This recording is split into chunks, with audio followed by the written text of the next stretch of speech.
broadcast for up to 8 hours. That would get a little crazy. I may not stick around for 8 hours. Yeah, right. So, okay, here we go. All right, we're back. We're back in business, folks. Testing. Everybody can hear me and you can see. All good? Yes. Yeah. All right, cool. All right, so indicated altitude, the altitude read from your gauge. True altitude, the vertical distance above sea level, otherwise known as mean sea level altitude.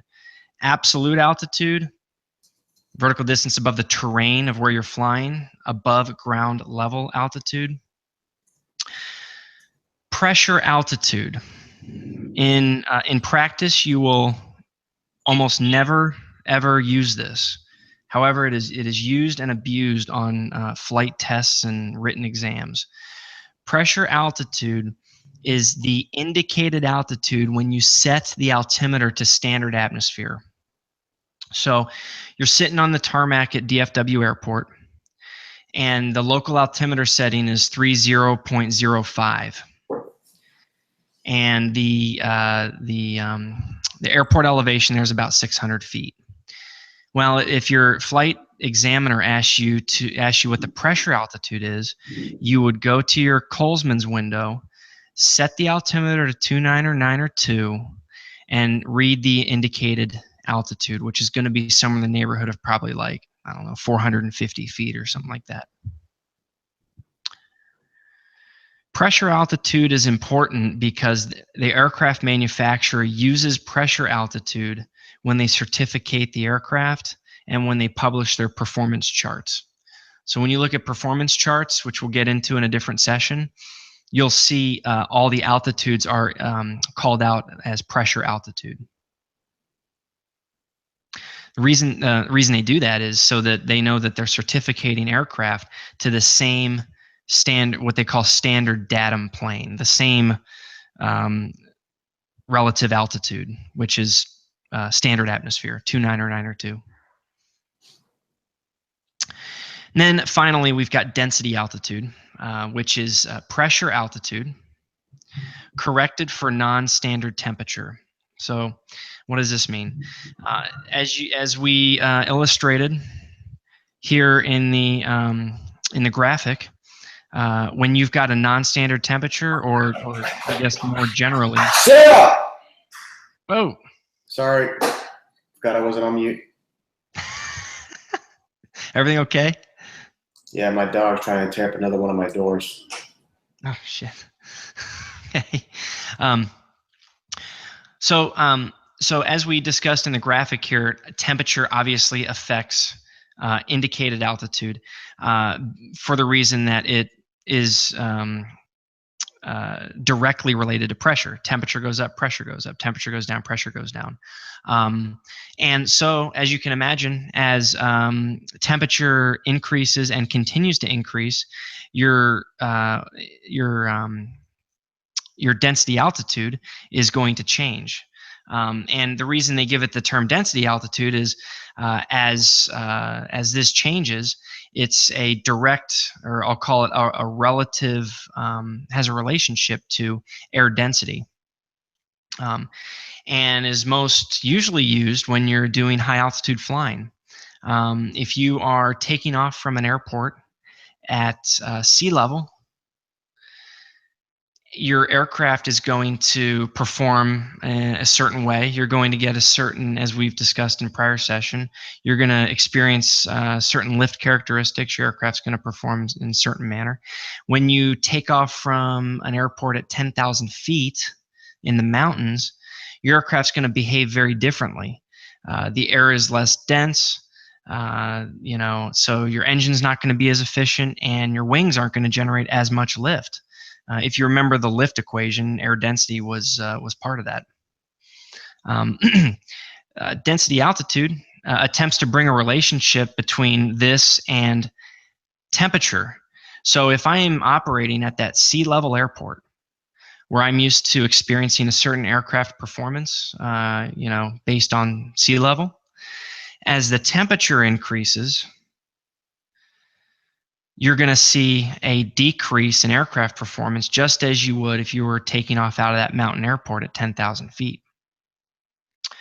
as the temperature goes up and up, density altitude increases significantly. And I actually, if I've still got it up, let's go over here. Pulled up a density altitude calculator. Can you guys see that on the screen? Okay. So density altitude, as I mentioned, is greatly affected by temperature. So let's do this. Let's do a 0 foot elevation. So I'm at a sea level airport, 0 feet. My temperature is standard atmosphere, 59 degrees Fahrenheit. I'm just going to put standard atmosphere in for everything, my altimeter setting. Dew point's in here because it affects it, but it is extremely small. So I'm just going to put 60 degrees. We're going to calculate density altitude. Okay, so density altitude 227 feet. So what that's saying is these conditions here at 0 elevation, 59 degrees Fahrenheit, and 2992 inches mercury is, even though I'm at sea level, my aircraft's going to perform as though I was at 227 feet. Not a huge difference. But once let's say the temperature goes all the way up to 110 degrees Fahrenheit, extremely hot. As I recalculate that, you can see the density altitude has jumped up. It is now almost 3,400 feet. Density altitude, just like pressure altitude, is used during aircraft's certification and to publish performance charts. The manufacturer wants the pilot to know that based on temperature variation, the aircraft's going to perform differently, and it is calculable via a calculator just like this one. So if you're in the mountains, say at 10,000 feet, and you know, let's say it's an extremely hot day out for the mountains, 95 degrees Fahrenheit. What the aircraft manufacturer is going to publish in their performance charts is your aircraft is actually going to perform as though it was flying in a standard atmosphere at almost 15,000 feet, which you know, most light aircraft cannot fly at 15,000 feet. So you can see how this particular calculation is extremely important when it comes to you know, calculating takeoff from a high elevation airport, or even maneuvering and landing at a high elevation airport.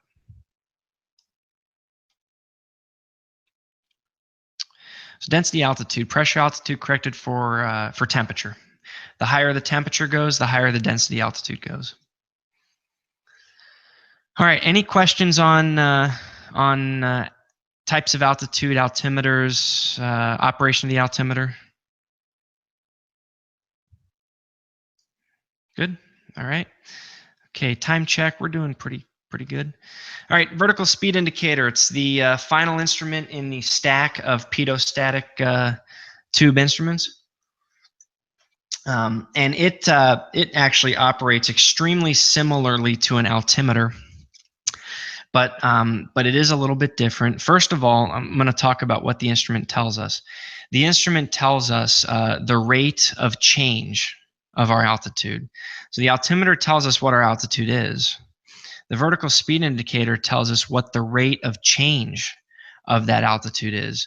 And for example, if I'm climbing, the vertical speed indicator might tell me that I am climbing at 500 feet per minute. So I should expect to, you know, go from say 1,000 feet to 2,000 feet in a period of 2 minutes. Same with the descent. If I'm descending at 1,000 feet per minute, this particular instrument will tell you that you're descending. The needle will show you 1,000 foot per minute descent. Instruments particularly helpful, kind of as just a gauge to glance at to understand. You know, the instantaneous nature of whether your aircraft is going up or down. And then when you're doing instrument flying, it of course helps you with planning descents or planning climbs. The operating principles are extremely similar to the altimeter. There's a diaphragm, aneroid wafer, called a diaphragm in this on this one, that it, expands and contracts based on changes in pressure. There is a static pressure port that has what they call a calibrated or a metered leak. It emits static pressure at a specified or calibrated rate into the instrument. And if the aircraft climbs or descends, the gauge will show you the instantaneous difference between that calibrated leak or that calibrated static pressure and the static pressure that that is coming through the static port. So designed to show instantaneous or rate information for altitude.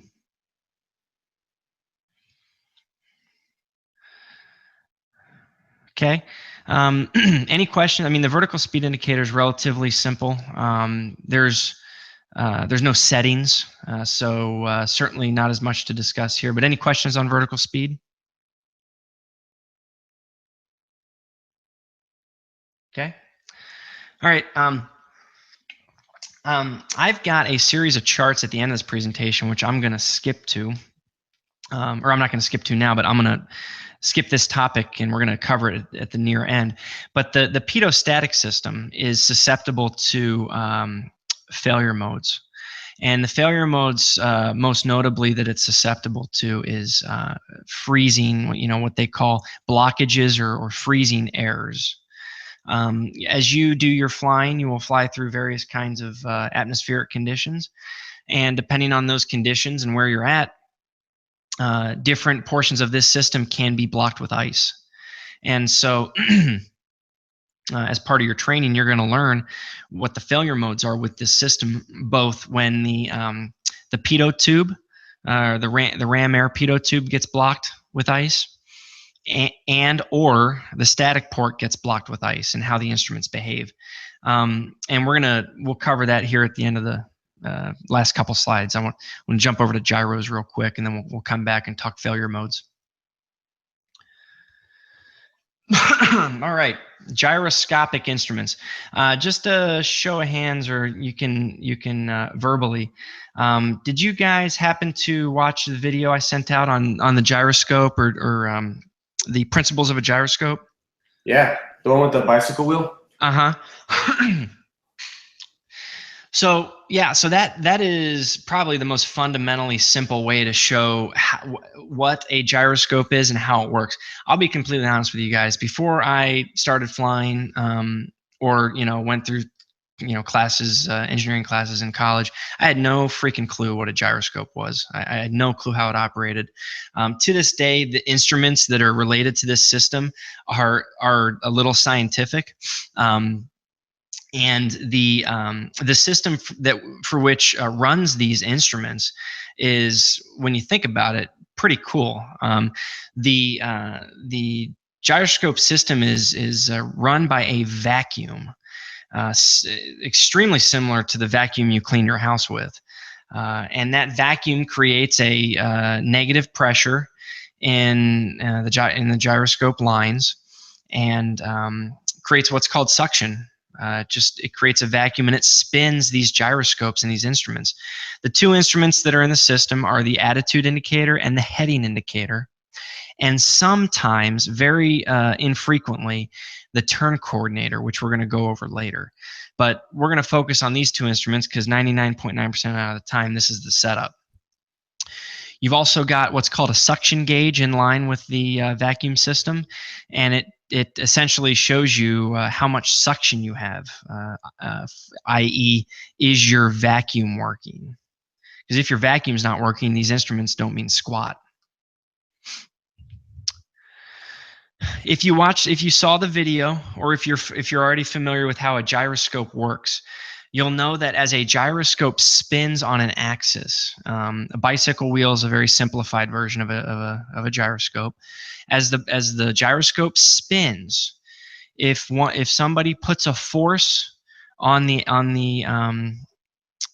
perpendicular to the spinning axis, so if you were to put a force on the axle, right here, this upward force, the gyroscope is going to want to react 90 degrees to that force. So if I push on this axle right here at this force arrow, the wheel is actually going to spin around in circles, which is just, it's too geeky to explain during this session.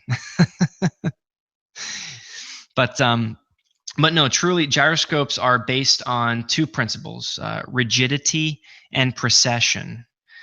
Rigidity being the fact that the gyroscope is very resistant to changes in direction when you've got it spinning at a high speed. Example, you're riding a bicycle at a high speed, and you attempt to, push yourself over on the bicycle. You're going at 50 miles an hour, and you attempt to fall over. Well, the bicycle, because the wheels are gyroscopes, is going to resist that force and keep you upright. It's the reason why you see motorcycles, when they take a curve, they don't fall down. They seem to defy gravity, if you will. The other principle is precession. It's that principle I just explained earlier. It's the fact that the gyroscope will oppose any force in a 90-degree fashion. So if you push on the axle, it's going, in this particular example, the wheel is going to spin around. Make enough sense to everybody? Yes. Okay. Yeah. Okay, I'm going to go through the two instruments here, and then we're going to kind of talk about, how they work, what they show. And then similar to pedostatic, at the end, I want to go through some failure modes. The attitude indicator, by far the most complex standard instrument in the cockpit. It's a gyroscopic instrument for which, as the gyroscope inside the instrument spins, any sort of G-force on the aircraft is indicated in an opposite fashion on the display, on the instrument display. So a G-force imparted on the gyroscope in there will be pushed off 90 degrees in an opposite fashion, and will show either a climb or a descent or a turn, depending on what the aircraft's doing. I say it's a complex instrument because it shows complex information, really. It essentially is a two-dimensional interpretation of how your aircraft is behaving with relationship to the horizon. If you're in a climb, it will show, the miniature aircraft there will show in a climb. If you're in a descent, it will appear as if the miniature aircraft is descending. And likewise with the turns. You can see which direction the aircraft is banked. And when you're flying in instrument conditions, meaning you have no reference to the horizon or the ground, you're flying through the clouds. This instrument essentially is you pretend like you're playing a video game almost, and that's your airplane in the yellow, and you're flying around in the artificial horizon, so to speak. So that very critical instrument. Losing this instrument, depending on what type of flying you're doing, could be extremely detrimental.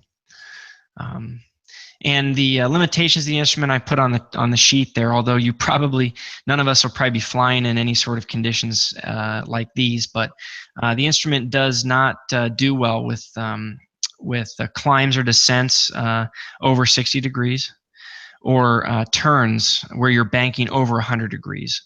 And most general aviation aircraft won't be doing 100-degree turns anyway. So,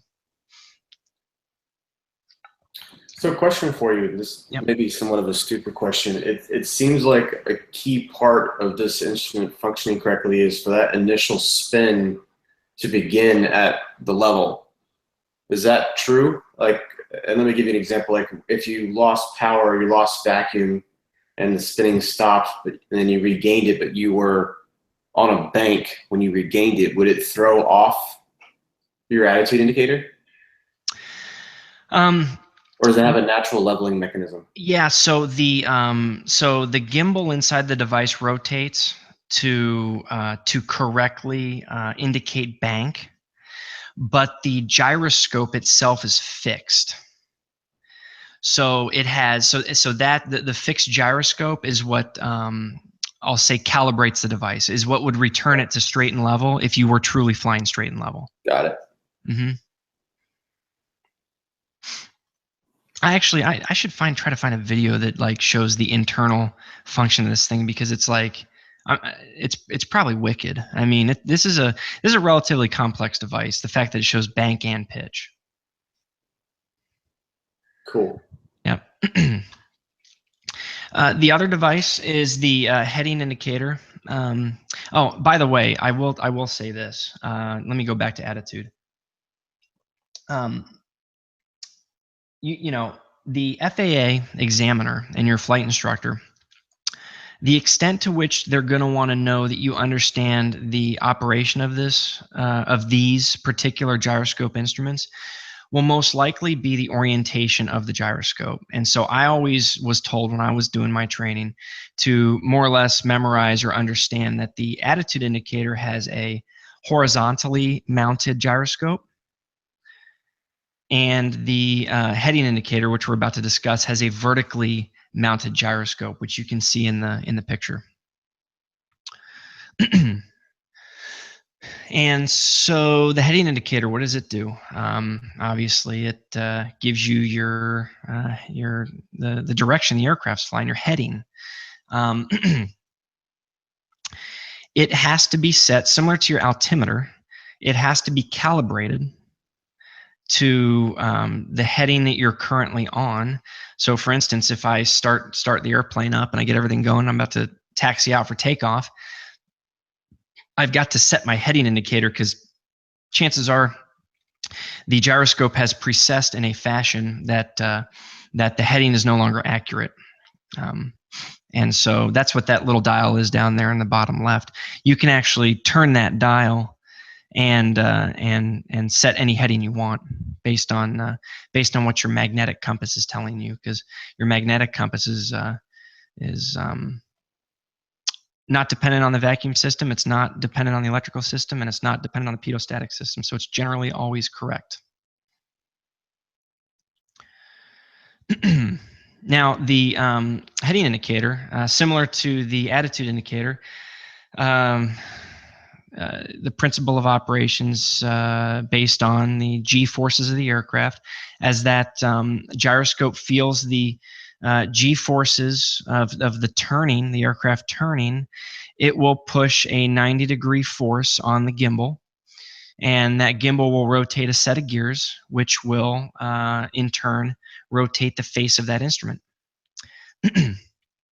And it's calibrated as such, so that you know, as you're turning the aircraft based on the force, the G force that the gyroscope feels, you'll get an accurate heading as you roll out to your new heading. The heading indicator, the gyroscopic heading indicator, is like I said, has to be reset for each flight, or sometimes during long flights, it has to be reset during the middle of the flight.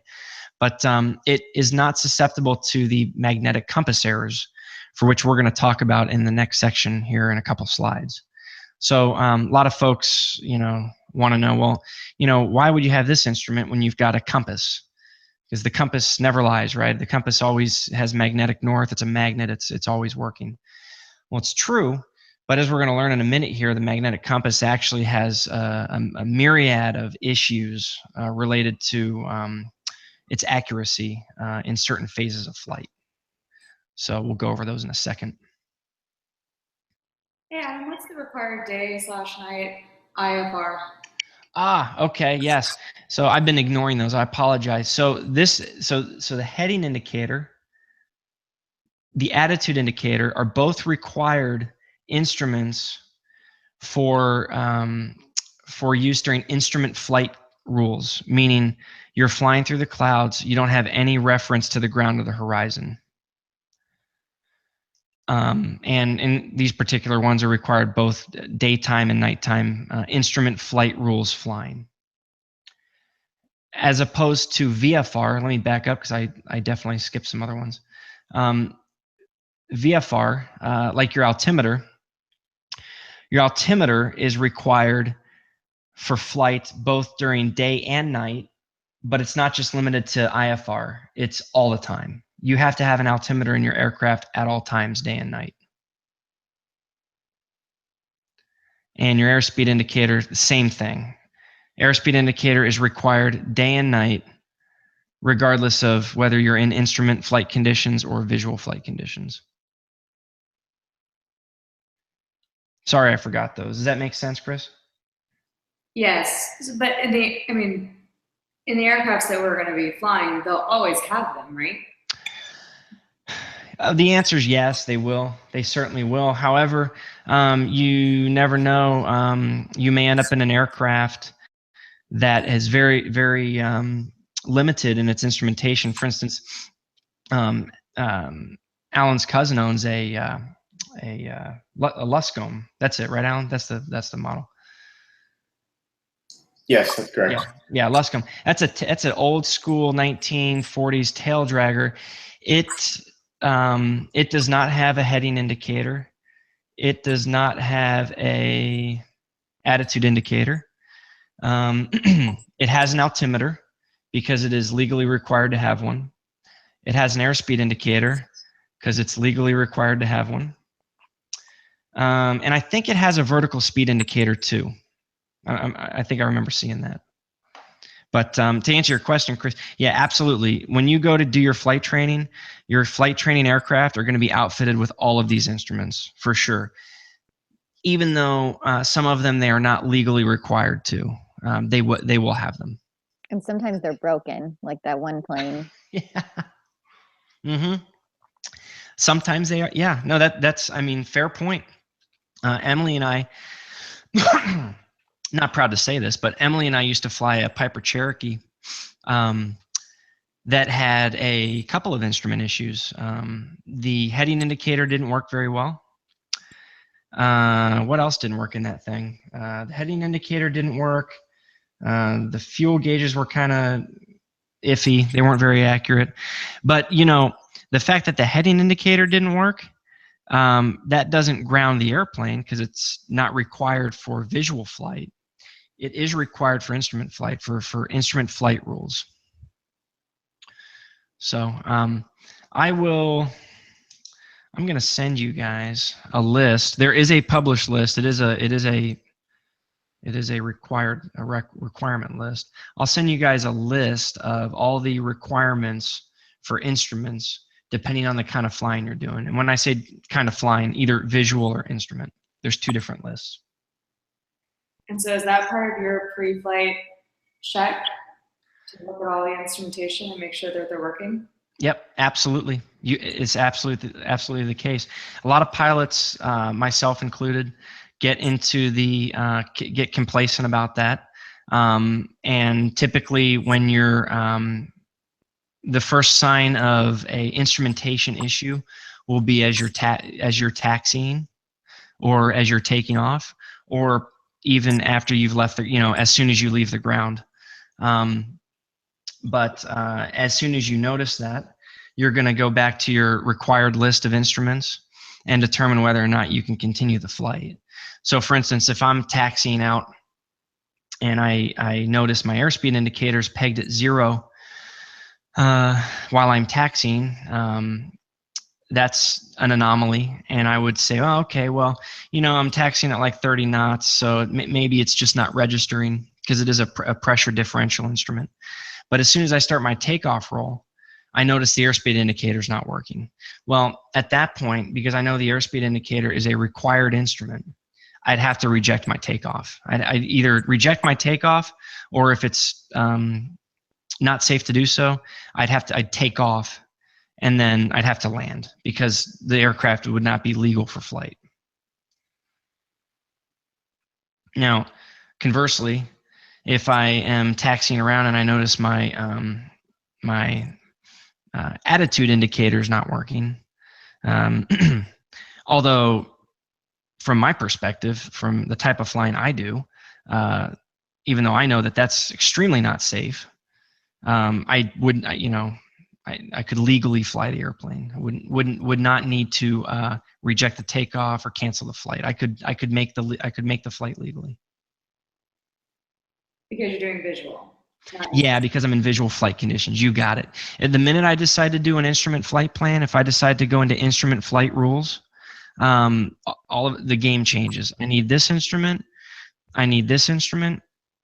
And I need a couple other instruments, which we're not going to talk about during this session. But like I said, I'm going to send out a list of the required instruments depending on whether it's visual or IFR conditions. Thank you. Mm-hmm. Yeah, all good stuff. These are real good questions.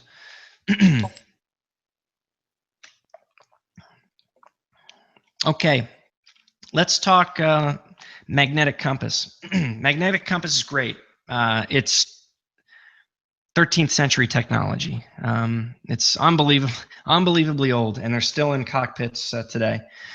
But to be honest with you, from a emergency or risk mitigation standpoint, it's the most fail-safe instrument in the cockpit. It is, like I said, it's definitely susceptible to some what they call magnetic errors. But as long as Earth has a magnetic field, your magnetic compass is always going to work. Consequently, they remain in the cockpit today, and they most likely will for the foreseeable future. But they are susceptible to three notable what they call errors. And they are variation, deviation, and dip. We're going to walk through each one here, explain a little bit about what they mean. What the interesting thing is, really, your compass, you don't pay too much attention to it in flight. You've got the other instruments in front of you. They are working. And as they continue to work, your compass is kind of, it's just old technology. But it's there, and you really, for the flight test and for the written test, need to understand the practicality and the errors that it can give you. So, starting off with variation. Not sure if you guys knew this. I definitely did not know this until I took flight training, but magnetic north is not located at the North Pole. Magnetic south is not located at the South Pole. I don't know. Maybe I was the only one that didn't know that, but that was news to me. Is that news to anybody else? No, but only because of my oil and gas experience. There's a thing called deviation surveys. Mm-hmm. That has to do with the well path, which all the time they're taken in either true north, grid north, or magnetic north. Okay. And knowing that, and actually this chart's a little bit misleading as well. There's actually pockets of various different types of magnetism throughout the planet that there's hot spots. So, so that's the only reason I knew that. Yeah. No, yeah, it was new. It was news to me. It was interesting. And furthermore, the consequences from an aviation standpoint get a little confusing the first time you look at them. I know it took me a while to understand it, but yeah, like you just said, there is I think what is fair to say, a non-uniform variation of lines of magnetism that starts and end at the magnetic poles rather than the true poles. And the way that we handle that in aviation is it's called variation, and your magnetic compass will always point to magnetic north. If you fly towards the north on your compass until you get there, you'll be at magnetic north instead of true north. However, maps, charts, maps and charts are plotted in with true north in mind. They don't take into account magnetic north. So if you're looking on a aviation sectional trying to plan a flight from here to Houston, all of the lines of latitude and longitude are with respect to true north. So hence the what they call the variation error. Cannot use your compass to try to fly from Dallas to Houston using your aviation sectional unless you do a calculation that I've got here on the right side of the screen. You take the course line or the direction from Dallas to Houston on your aviation sectional on your map. You incorporate variation, either add or subtract it, and you get what's called your magnetic course. And if you want to use your magnetic compass to navigate from Dallas to Houston, you'll use that magnetic course value to get there. So it really depends, as Alan made the point. It's non-uniform, and it depends on where you're located. I'll show this chart here. I took a snippet out of the California, the Los Angeles aviation sectional. This is what's known as a VFR, Visual Flight Rules sectional, used to plan flights and point out different landmarks and such. And the magnetic variation is plotted on each aviation sectional as degrees and minutes and seconds. So that's what you have to incorporate into your flight planning if you want to fly from point A to point B using your magnetic compass or any device that's calibrated or set with from your magnetic compass. I mentioned during the gyroscope section that your heading indicator was set from your magnetic compass. So if you want to navigate from here to Santa Barbara using your heading indicator, you've got to ensure that you're using magnetic course to get there. And I'm going to just kind of visually go through a quick example. Let's say I want to fly from Santa Barbara Airport over here on the left side of the screen to, let's say I'm flying a helicopter, Santa Barbara to the city of Ojai, over here just kind of southwest of that 6-7. If you look on the sectional, lines of latitude and longitude are depicted by those hashed lines. Here's a line of latitude right here. Here's a line of longitude right here. And so right away I know that from a latitude-longitude standpoint, from a true north perspective, my helicopter is going to be traveling directly east to get to that city, that town of Ojai. And the reason I say that is I'm basically traveling parallel to the east-west latitude line. Let me stop there real quick. Does that make sense up to that point? Yes. Okay. Because I'm going to be using my heading indicator or my magnetic compass to get there, if I fly to magnetic east, 90 degrees magnetic, I'm not going to get to that town. I'm going to be somewhere else. So I've got to take this 12 degrees 30 minutes, or 12.5 degrees, and I've got to incorporate that into my course calculation. True course, plus minus variation. In this case, east, you always subtract. So I'm going to take my true course of 90. I'm going to subtract my 12.5 degrees. And I'm going to fly a magnetic course of, what is that, 77.5? Call it 78. I'm going to fly a true course of 78 and overfly the town of Ojai. Does that confuse anybody? Does that make general sense? It confuses me, if I'm honest. Yeah. No, makes sense. So let me go back here real quick. So the aviation sectional. So this particular map, aviation sectional, is plotted with regard to true north. So if you look up here in the graphic to the top right, true north intersects at the north and south pole. Every map out, well, I don't know if every map, but most maps that you see out there, aviation maps included, will always be plotted with regard to to true north, the North Pole.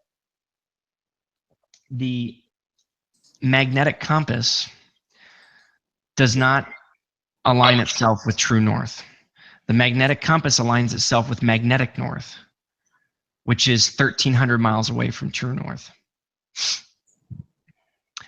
However, aviation sectionals, aviation maps, they're not plotted with magnetic course lines. They are plotted with latitude and longitude with respect to true north.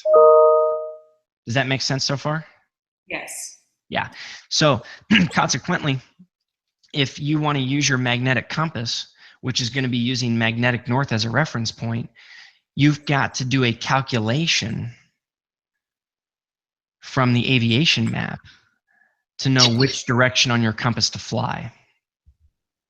Because if you use your compass and you just fly due east, if I just use my compass and fly from Santa Barbara due east, I'm actually going to end up somewhere down here in Los Angeles, somewhere probably on the coastline.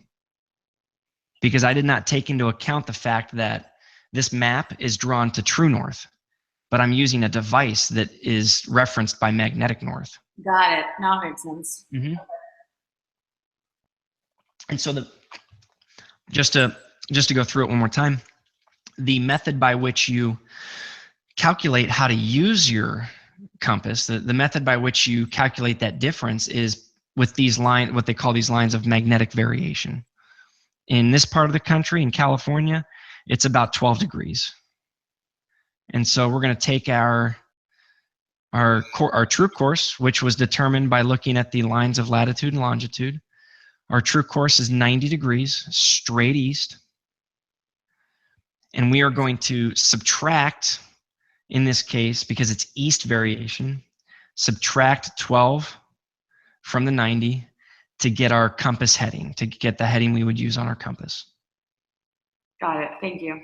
Yep. Now I'm admittingly doing a poor job explaining the difference between east and west, addition and subtraction. So let me show an example on the other side of the country,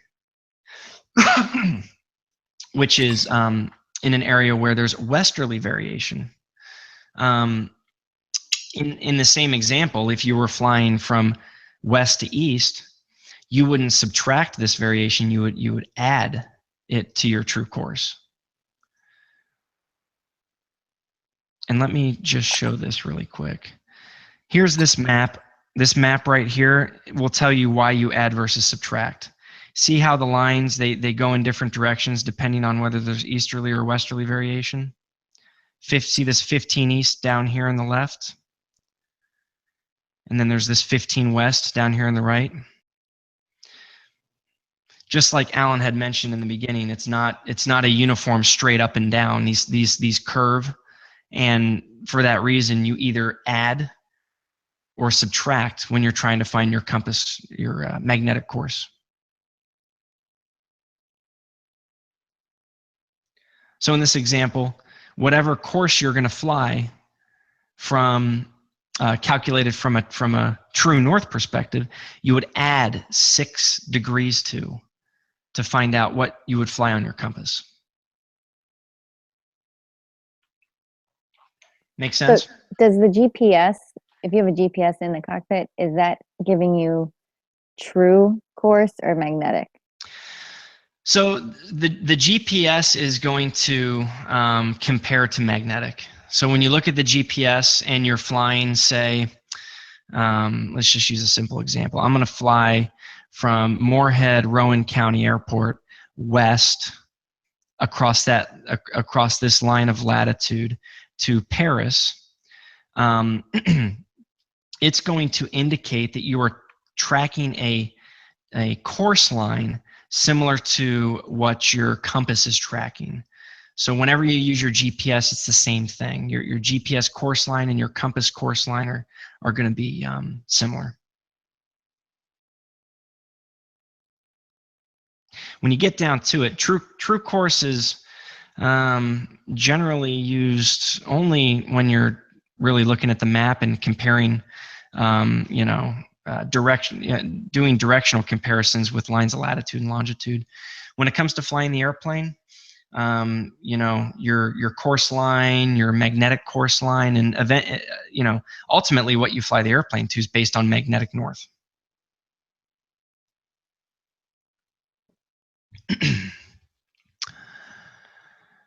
All right, that was variation. The second kind of error that the aircraft or that the magnetic compass will see is called deviation. Due to the fact that the aircraft cockpit is full of instrumentation, an electrical system, the cabin happens to be just full of different electrical fields, and the compass is quite susceptible to magnetic deviation based on these electrical currents that are within the cockpit. And so because of that, the aircraft goes through a test flight and gets a deviation card like the one you see on the screen. Test pilot will fly the compass on various headings and will note any change to the heading that the aircraft goes through based on deviation. So, for example, in this particular aircraft, for a south heading down here, the deviation card says you actually have to fly a heading of 181, which is 1 degree off of south. It gets a little, in this particular one, it gets a little more pronounced as you turn around the compass, as you go towards the west. It gets about 4 degrees off. But yeah, in general, your deviation card is there to just make you aware that, hey, if you're flying due west, you're really not flying due west. You're flying 4 degrees to the right of due west, 274.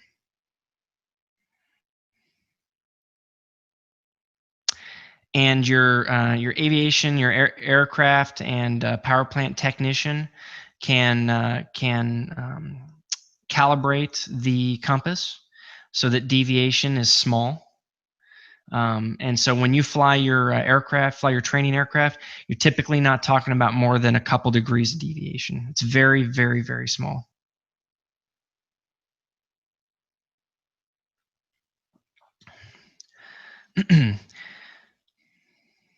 Okay, and the third and most, I'll say, complex or the most involved error is what's called dip errors. On your magnetic compass, because the magnetic field, as Alan has pointed out in the beginning, it's not uniform. As you go from the equator to magnetic north, the lines of magnetic force become less parallel with the Earth. They start to curve towards magnetic north. And for that reason, as you're flying your airplane, your magnetic compass will favor, I'll say, magnetic north the closer you get to magnetic north. So we are getting, we are in the northern hemisphere flying in the United States, which is, you know, for comparison purposes, pretty close to magnetic north compared to Mexico, Central America, you know, the equator. And so as you're flying, your magnetic compass will exhibit a dip error because of this this magnetic attraction towards magnetic north, which gets stronger and stronger as you get closer to magnetic north. There's two pronounced errors that you'll have to learn. One is called the north-south turning error, and the other is called the east-west acceleration error. It's and as you kind of get to understand these errors a little bit better, obviously it's a lot easier when you're in the airplane to illustrate how these work, but you'll start to kind of understand the compass's desire to point towards magnetic north the closer you get to magnetic north, as those magnetic force lines become more perpendicular to Earth and less parallel as you get closer. The north-south turning error, I'm going to explain that real quick. As you're turning, and this particular explanation only applies to the northern hemisphere. If you're flying in the southern hemisphere, it's opposite.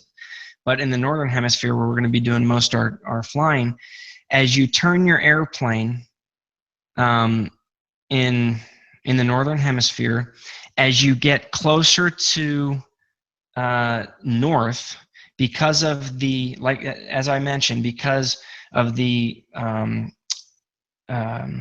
compass's desire to point towards north, your compass is going to accelerate towards north, or it's going to favor north as you turn around the compass rose. So let me give an example. I'm flying on a westerly heading, and I'm going to turn to the right towards north. As I approach north, because of the compass's desire to favor north in the northern hemisphere, it's going to actually overshoot north before I get there. I will get to maybe a northwest heading, and the compass will already say I am pointed north. And as I get to a north heading, the compass is actually going to say I am pointed northeast, even though I'm not pointed northeast, I'm pointed north. And then within like half a second, the compass corrects itself and goes to north.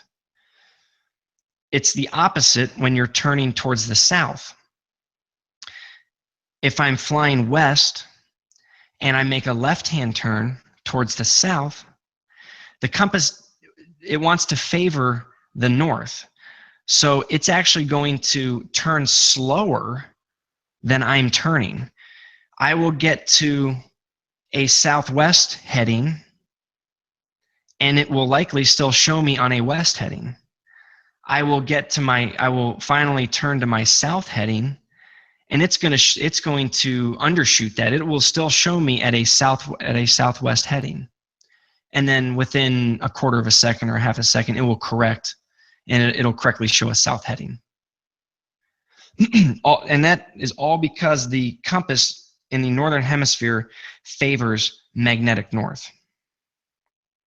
Does that make sense? Yes. Okay. Yeah. Okay. So in the southern hemisphere, it will favor the south? Exactly. Yeah. You'll if you're flying in the southern hemisphere, if you're flying to the east and you turn right towards the south, it'll favor the South Pole, and it will try to speed up and meet it, and it will pass it, and then it'll come back. It'll eventually will correct itself. And so the folks out there that like the monikers, and the phrases, they have come up with a phrase called UNOS to describe this phenomenon in the northern hemisphere only. And UNOS stands for undershoot north, overshoot south. So essentially, it is a phrase to direct the pilot how to handle what he's seen on the magnetic compass, because north, because the compass will get to north before you get there. You have to undershoot it, and vice versa when you're south.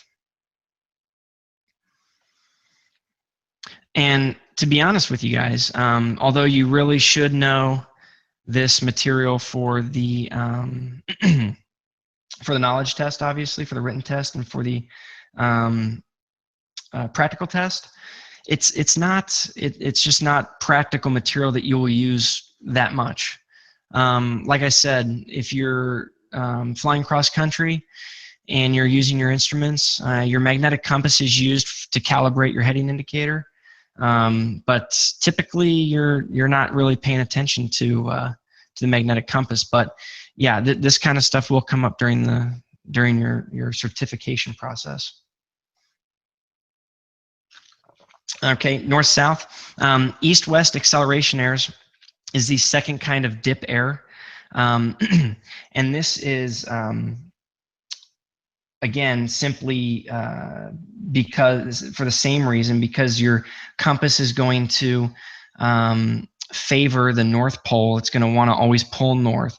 When you're on an east-west heading, in other words, perpendicular to north-south, and you accelerate the aircraft, like let's say you go into a nosedive, or you somehow accelerate the aircraft, your compass is going to turn north. It's going to go from east or west heading, whatever you're on, and actually simulate like it's flying north. And the opposite occurs when you decelerate. If you decelerate the aircraft rapidly, it will show turn to south.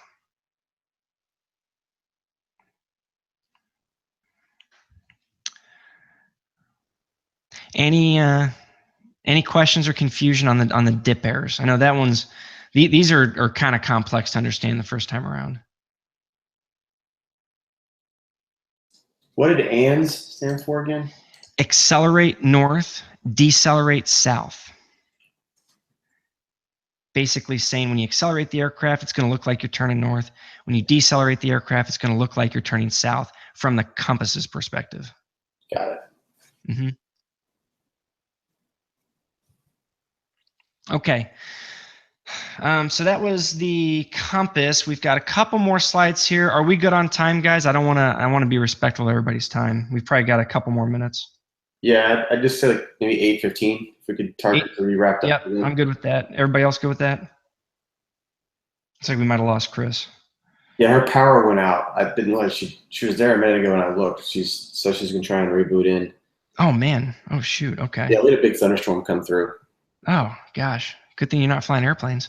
Yeah. Okay. She wanted me to have you wait, and she hasn't responded. So. Okay. Well, I can always. I'm going to meet with her anyway to catch her up on the first class, so I can run her through a couple things here too during that. Okay, turn coordinator, the last instrument we're going to look at. Also, well, not also known as, but the turn coordinator is a bank instrument which shows the direction and, depending on what kind of turn coordinator it is, the rate of bank that your aircraft is experiencing. This top right instrument is known as a turn and slip indicator. This indicator shows you the direction your aircraft's banking, either left and right, and it also shows the direction your aircraft is slipping or skidding. You guys remember in the first lesson, you know, the slip and the skid, the coordination of a turn? Yep. So that's what this little ball here shows. If you're not in a coordinated turn, if your aircraft is slipping or skidding, this ball is going to be to the outside or the inside of that graduated area, of that indication area. And then on the turn and slip indicator, if you're banking to the left and it's a standard rate turn, which is 15 degrees of bank, the little indicator here is going to go over here to the left, and vice versa for the right. If you're in a 15-degree right-hand bank, the little indicator is going to jog over here to the right. The turn coordinator, which is down here on the bottom right, similar to a turn and slip indicator, however, it shows one more piece of information, and that's what's known as the rate of roll. It doesn't just go to the right or left, but it does it either quickly if you bank quickly or slowly if you bank slowly, which the turn and slip indicator does not do. It's either left or right. The turn coordinator will show you a 15-degree left-hand bank or a 15-degree right-hand bank, but it'll also give you a sense for how quickly you're performing that bank.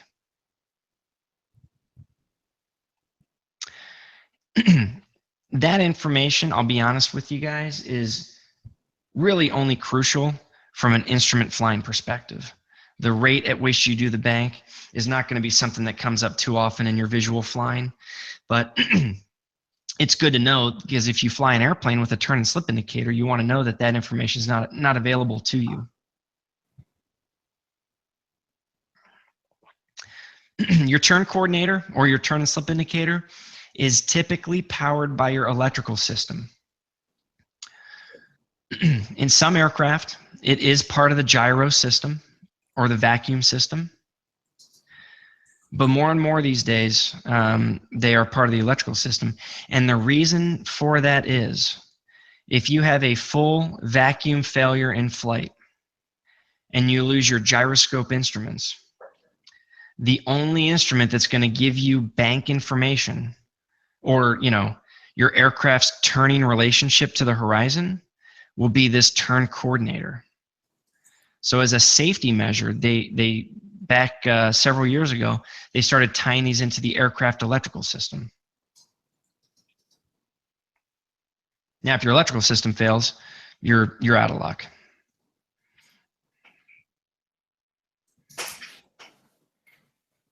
Okay, we've got a few more slides. Bear with me here. I'm going to show a couple failure modes because this is definitely an important aspect of understanding the systems. So here's your 6-pack. We just talked about all these instruments. Here's your airspeed indicator, your attitude indicator, your altimeter, your turn coordinator, your heading indicator, and your vertical speed indicator. And on perfect flight and perfect world, these are always going to work. They're going to work to the same principles that we discussed in the session. However, as a safe and competent pilot, you've got to be ready for anything, and that includes the failures that can occur to these instruments. Going to start with the pedostatic system. So if you remember, the pedostatic system was which instruments? The altimeter, the vertical speed indicator, and the airspeed indicator. Right, that's right. And the airspeed indicator, if you remember, is the only instrument that utilizes the ram air pressure from the pitot tube. So, man, I'm doing gyro first. All right, we'll come back to pedostatic. Gyro fit, let's do this one real quick. Gyro failure. Real quick, what are the gyro instruments? It's going to be your heading indicator and your attitude indicator. Right, correct. And in a very small percentage of airplanes. Times the turn coordinator. Yeah, exactly. Not this one though. Why? Because you see right here it says DC electric. Yeah.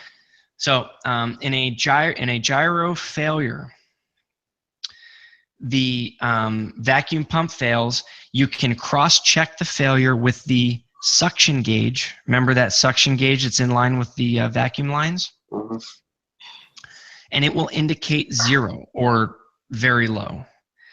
And your instruments will start doing crazy things. I mean, the attitude indicator will most likely show you flying upside down while you're really flying straight and level. And your heading indicator will likely start to spin at the same RPM that the gyroscope was spinning. So this thing is going to be like going around in circles. And so what do? You have to ignore them. If you have a full vacuum failure and you don't have a backup vacuum pump on your aircraft, you cannot use them. And so during your flight training, you're going to learn, at least for a very, for a very short, for a few lessons, I'll say, you'll learn how to cope with a potential vacuum failure, which is you don't have pitch information anymore from your attitude indicator. So which instrument do you guys think give you at least some pitch information? Your vertical speed. Yeah, exactly. Vertical speed and kind of your airspeed indicator, because if you go into a deep dive, your airspeed indicator is going to go nuts. It's going to go way up. Is there something also to the configuration of the plane in relation to the airspeed? Because if you're going a certain airspeed, you have to be climbing because of the angle of attack. Yeah. I mean, so if you remember back to the first, I think it was the first lesson or the second lesson, for every angle of attack, there's a certain airspeed to generate a certain amount of lift. Yeah. Yeah, exactly. So if you know your airplane well enough and know that at 120 knots indicated airspeed with a certain power setting, that your aircraft is liable to stay in straight and level flight and not climb or descend, then you can kind of know that as a pilot and then cross-reference that with the vertical speed indicator. Right. And say, oh yeah, okay, yeah, that feels right. I'm not climbing or descending. Okay. Yep. And your heading indicator, unfortunately, if your heading indicator goes out, of course, we would have to go back and use 13th century technology and use your compass. And of course, for more, I'll say immediate response, your turn coordinator. Your turn coordinator is going to tell you whether you've immediately made a left or right-hand bank change. So that's the gyro failure. In visual flight conditions, it's not a huge deal. In instrument flight conditions, it's not good. It causes crashes. So in the video that we were going to watch, that I'll send to you guys after the class so you can watch it offline, is a gyro failure incident where a pilot has a complete gyro failure and has to deal with that emergency. Okay, now on to pedostatic. So airspeed, altimeter, vertical speed are the pedostatic instruments, as Alan had mentioned. And we're going to go into a scenario where the static system is open. So the instruments are receiving static pressure. The drain hole on the pedo tube is open. So the drain hole is receiving static pressure. But the pedo, the ram air pedo, is blocked. So which instruments do you think become affected by the blocked ram air pedo head? Airspeed and altimeter. So you were correct before. It's just the airspeed indicator. So which one uses a differential? I thought there was one that had a differential. So the airspeed indicator uses differential between dynamic pressure from the pedo head. Oh, see, I thought another one used differential. Okay, that's why I guessed wrong. No, you're right. No, you're on the right track. The altimeter uses differential pressure between what you set in the Colesman's window, yeah, and what the airplane sees from an ambient perspective. Got it. Okay. Yep. So yeah, so you were right. So the airspeed indicator is the instrument that gets affected when the pedo head is blocked with ice. And so what you'll notice when you're flying is your airspeed drops all the way to zero because it's not seeing any, there's no dynamic pressure to offset the static pressure in the system. And if you're still flying at like 100 miles an hour, you'll know that you've got some sort of issue or blockage or ice on your pedo head.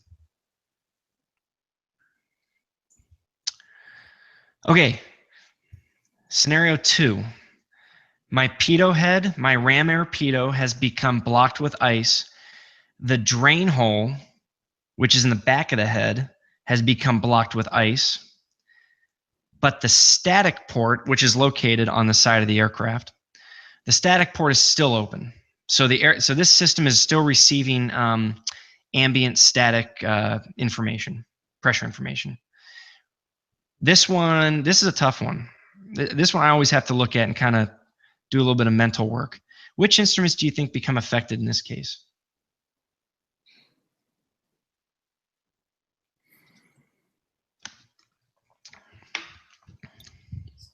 So I got to think your airspeed. Right, yeah, because your pedo head is blocked. And in this case, it's not just the ram air, it's not just the pedo head, the pressure, the dynamic pressure, but it's also the static pressure from the pedo drain. So the vertical speed. Well, no, let's focus on airspeed for just a second. Okay. So all of a sudden your pitot head ices up, the whole thing, drain hole included. Now you've got dynamic pressure and static pressure stuck in that pitot system. Let me go back just for kicks. I'm going to go back. We'll look at the diagram. Right here, you've got dynamic pressure and static pressure stuck in this system, giving the airspeed indicator information. And the information it's going to give is the last known pressure that the pitot head saw as it got frozen over. Okay. Yep. So your airspeed indicator is going to freeze in place.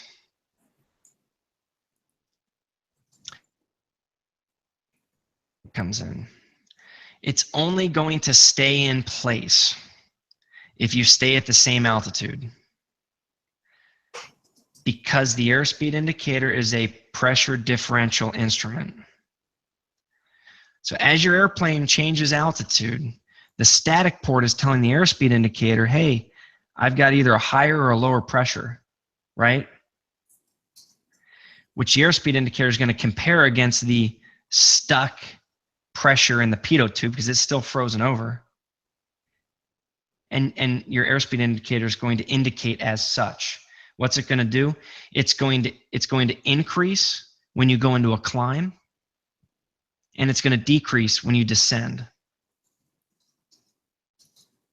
because of the higher pressure that it sees when you descend and the lower pressure that it sees from the static port when you climb.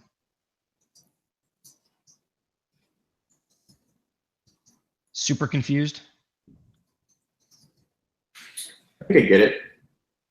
Anybody? I'll have to go through it a couple more times.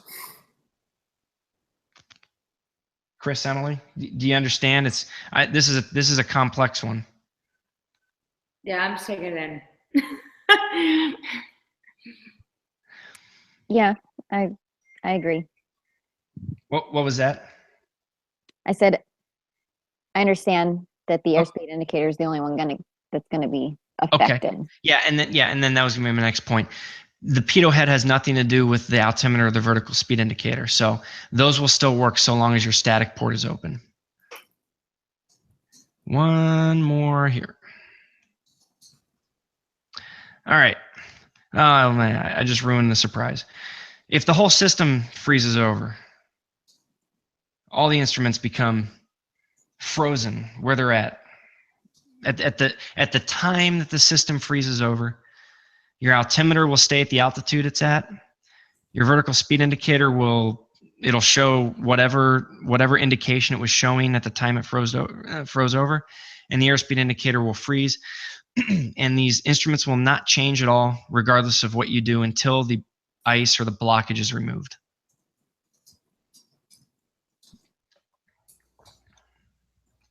So when you think about it, really the complex one for the pitot-static is the blocked pitot head and drain, because that affects just the airspeed indicator. But depending on if you climb or descend, the airspeed indicator is still receiving static pressure information from the open static port. So something interesting about that, there was a Air France flight from South America, I can't remember if it was Brazil or Argentina, on its way to Paris that disappeared in the ocean, and they ultimately determined that it was a blocked pitot that confused the instruments. I can't remember if it was the pilots made awkward adjustments or the plane made an awkward adjustment, but that's what ultimately water. That's right. I remember. Yeah, was that off of South America? Yeah. Mm-hmm. I can't remember if it was Brazil or Argentina, but it disappeared off the northeast coast of Brazil.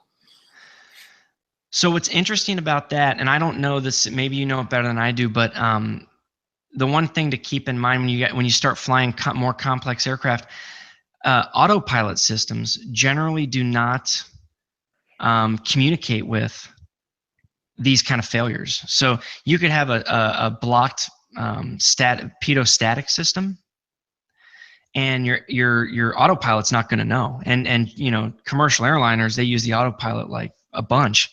So the autopilot's just going to utilize whatever is on the instrument panel without regard to whether it's correct or not, which is kind of nuts when you think about it. Yeah, a lot of commercial aircraft companies require autopilot after a certain altitude. Mm-hmm. Some of them as low as 50 feet. Yeah. Yeah. So so those are the major failure modes. There's obviously really only one failure mode for the vacuum system. That's a failed vacuum. And then there's fundamentally three for the pitot-static system: a blocked pitot head, a blocked pitot head and drain, and then a completely blocked system: pitot head, drain, and static source. So, any What? questions on the failure modes? How do you prevent getting a blocked pitot? Hey, perfect. So, so when you're doing your flight planning, obviously you'll get into a lot of pre-flight planning with weather and stuff like that. A pitot head will block 90% of the time due to ice. Now, I've heard stories where there'll be bugs or insects, just hit the lottery and you hit a bug, but it didn't hit your wing; it went up your pitot tube, right? But it's normally ice, and you can avoid that by avoiding ice conditions, which would be areas of visible moisture. Flying through areas of visible moisture where the outside air temperature is below freezing.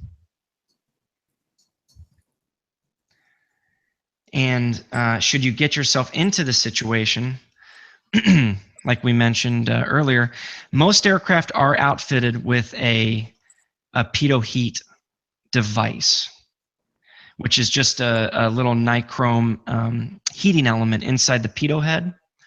So as soon as you notice one of those failure modes, you hit the pitot heat switch, and within a few minutes, it's melted all the ice off.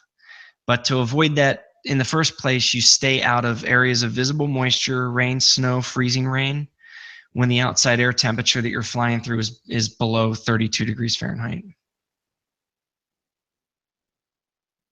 But it's not something in which you have to land the plane, because you just, in flight, you would turn on the heater switch and you'd be fine. You turn on the heater switch. Now, the the one that so your static port does not have a heater switch, and granted, your static port is not as susceptible to icing because it's located. And I probably should have said this in the beginning, but it's located on the face of the side fuselage. So like near the baggage door, for instance, on a light aircraft, it's like right on the face. So if you can imagine, if you're flying through like freezing rain and craft, it's probably not going to stick to the static port because it's traveling perpendicular to the static port surface. But it does happen, and for that reason, some aircraft, not all, have what's called an alternate static error, and you can it's a it's a like a pull knob that opens up an alternate source of static pressure. It's usually inside the airplane, so it's usually like beneath a seat or beneath the instrument panel.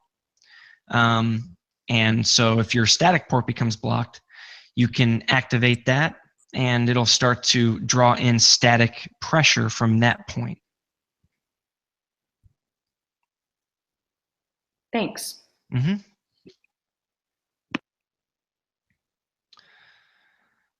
All right. Well, we are 20 after the hour. What I'd like to do, first ask if there's any other questions on the material. It's definitely a lot to cover, but is there anything that that you jotted down that you want me to answer now with the group? Anybody? I think I'm good. Okay. Yeah, I'm good. Okay. In the interest of time, if it's okay with you guys, I want to respect everybody's time. We went a little bit over. I'll shoot out a link to the safety video we were going to watch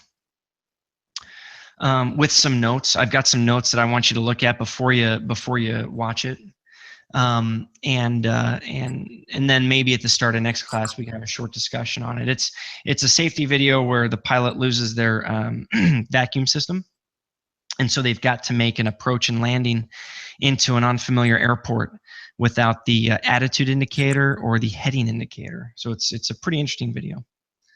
I'll shoot out that link right now, and then we can discuss it next time.